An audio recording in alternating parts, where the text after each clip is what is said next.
शलोम to everyone. प्रभु यीशु मसीह जब पहली बार इस पृथ्वी पर आए और वो अपने चेलों को और लोगों को शिक्षा दे रहे थे, तब उन्होंने परमेश्वर के राज्य के बारे में सबसे ज्यादा बातें की। जब हम प्रभु यीशु मसीह के ऊपर विश्वास करते हैं, जब हम नया जन्म पाते हैं, तब हम परमेश्वर के राज्य में प्रवेश करते हैं।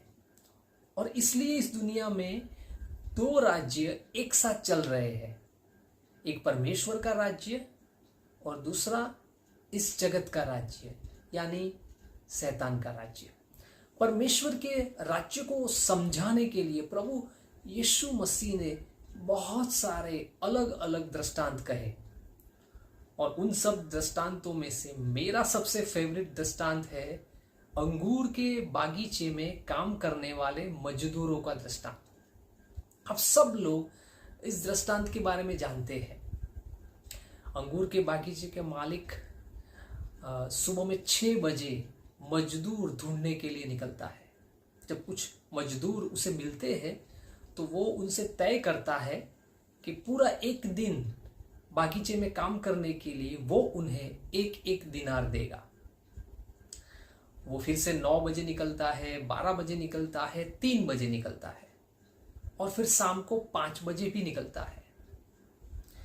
जब वो 5 बजे निकलता है और रास्ते से गुजरता है, तब कुछ लोग वहां ऐसे ही बिना काम के खड़े हुए होते हैं। तो वो उनसे पूछता है कि तुम किसी जगह पे काम पे नहीं गए?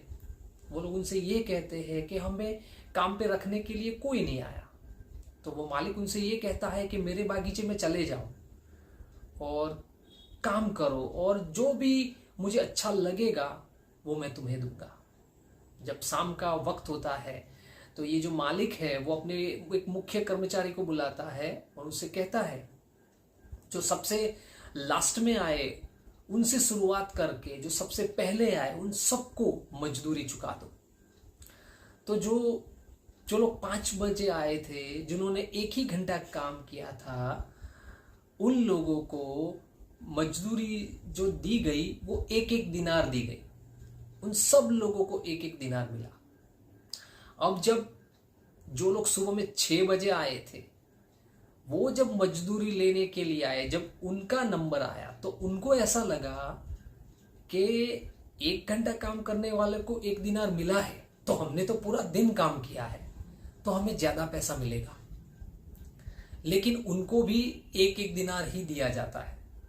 तब ये जो लोग सबसे पहले सुबह में 6 बजे आए थे, वो लोग अपने जो बागीचे का जो मालिक था उसके सामने कुड़कुड़ाने लगते हैं। वो उसे कहते हैं कि हमने तो पूरा दिन धूप में काम किया और इन लोगों ने तो 1 ही घंटा काम किया, फिर भी हमें भी 1 दिनार मिला और उन्हें भी 1 ही दिनार मिला। तो बागीचे का मालिक उनसे ये कहता है कि मैं तुम्हारा कोई अन्याय नहीं कर रहा हूं, मैं तुमसे कोई अन्याय नहीं कर रहा हूं। मैंने तुमसे जो तय किया था वो मैंने तुम्हें दिया है। क्या मैंने तुम्हारे साथ 1 दिनार तय नहीं किया था? और अब अगर ये जिन लोगों ने 1 घंटा काम किया है उन्हें भी अगर मुझे 1 दिनार देने की इच्छा है, तो क्या मैं अपना पैसा अपनी मन मर्जी खर्च नहीं कर सकता? या मैं इन लोगों के प्रति भलाई दिखा रहा हूं, क्या उससे तुम लोगों को जलन होती है? मेरे प्रिय मसीह भाई बहनों, आप लोग क्या कहोगे? ये जो अंगूर के बागीचे का जो मालिक है, क्या उसने अन्याय किया?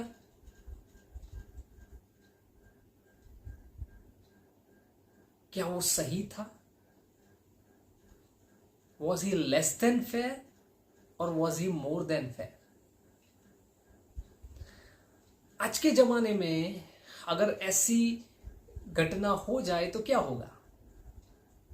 अगर कोई फैक्ट्री हो और उसमें कोई व्यक्ति काम करने के लिए आता है, वो महीने के लास्ट के 2 या 3 दिन काम करे, और जब सैलरी हो, जब तनख्वाह दी जाए, तो जिसने पूरा महीना 1 महीना काम किया, पूरा 30 दिन काम किया उसको, और जिसने महीने में खाली 2 ही दिन काम किया, दोनों को अगर एक ही तनख्वाह दी जाए तो क्या होगा? मैं ये कहता हूं कि यूनियन वाले स्ट्राइक पे करा देंगे। यूनियन वाले भड़क जाएंगे। ऐसी घटना इस जगत के राज्य में होए ऐसा मुमकिन नहीं है। ये घटना परमेश्वर के राज्य में ही हो सकती है। क्यों? क्योंकि इस जगत का जो राज्य है वो मेरिट, MERIT, मेरिट पे काम करता है।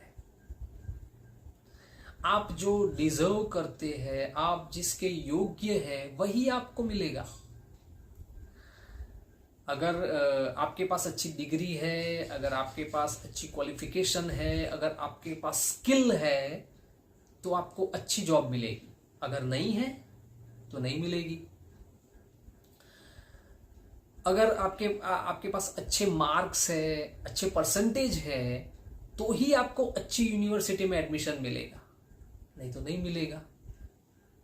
तो ये जो इस पृथ्वी का, इस जगत का जो राज्य है वो तो मेरिट पे चलता है, वो योग्यता के ऊपर चलता है। आपकी जो योग्यता है उसके अनुसार ही आपको मिलेगा।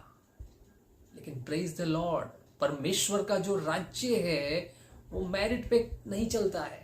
परमेश्वर का जो राज्य है वो MERCY, मर्सी, अनुग्रह पे चलता है। वो अनुग्रह पे काम करता है।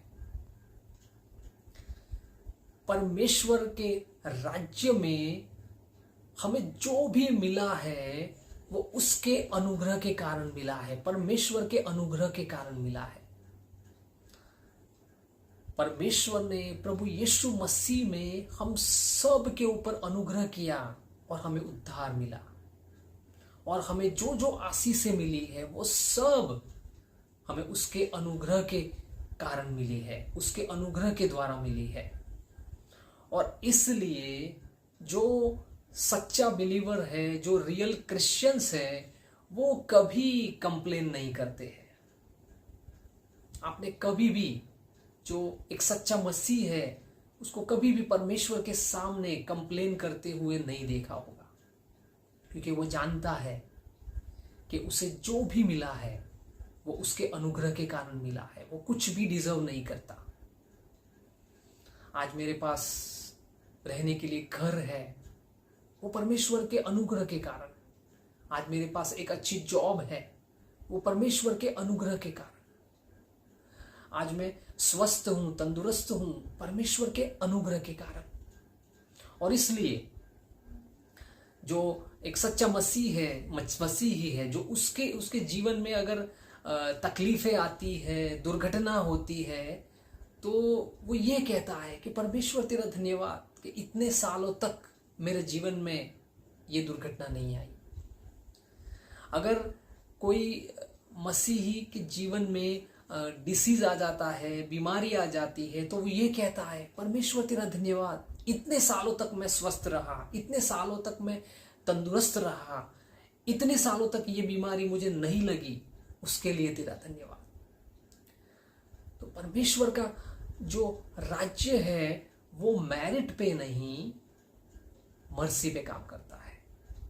हम सब लोग वो अंगूर के बागीचे में 1 घंटा जो काम करने वाले लोग हैं, वो हम लोग हैं। हाँ, हमें वो सब मिला है जो हम डिजर्व नहीं करते। हम कुछ भी डिजर्व नहीं करते। We deserve nothing, we deserve death and destruction.